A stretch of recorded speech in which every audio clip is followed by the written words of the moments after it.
বন্ধুরা, রুবিস কিচেন তোমাদের সবাইকে স্বাগত। আজকে তোমাদের সম্পূর্ণ একটা মুখরোচক খাবার নিয়ে চলে এসেছি, সেটা তাও আবার বিকেলে। ঘটি গরম, সবাই নিশ্চয়ই নাম শুনেছ। তো আমি আজকে ঘটি গরম, আগে তো সবাই ঘটি গরম খায় এবং দেখেছো, তোমরা নিজেরাও খেয়েছো। তো আমি আজকে বাড়িতে বানাবো ঘটি গরম। প্রথমে ঘটি গরম বানানোর জন্য আমার চানাচুর লাগে, ঘটি গরমে চানাচুর। আমি প্রথমে চানাচুরটা দিয়ে নিলাম, তারপর দিয়ে নেবো পেঁয়াজ কুচি। আমি একটা আস্ত পেঁয়াজ নিয়ে কুচি কুচি করে কেটে নিয়েছি।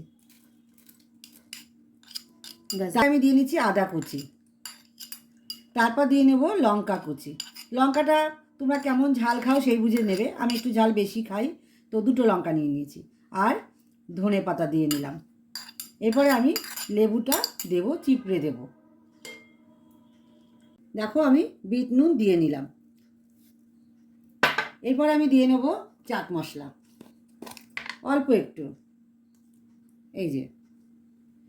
এরপরে আমি দিয়ে নেব সরিষার তেল। তারপর আমি চামচটা দিয়ে মিক্স করে নিচ্ছি। ঘটি গরম একদম আমার রেডি। কে কে তোমরা বাড়িতে এরকম ঘটি গরম বানাতে পারো, বানিয়ে নিও, কমেন্ট করে আমাকে জানাবে কেমন হয়েছে খেতে। একদম আমার ঘটি গরম রেডি। আমার এই খাবারটা দেখে মানে মুখরোচক, তোমার যদি ভালো লেগে থাকে অবশ্যই বাড়িতে বানাবে, খেয়ে কমেন্ট করে আমায় বলবে কেমন হয়েছে। আর তার সাথে সাথে লাইক আর শেয়ার অবশ্যই করবে। চলো, টাটা।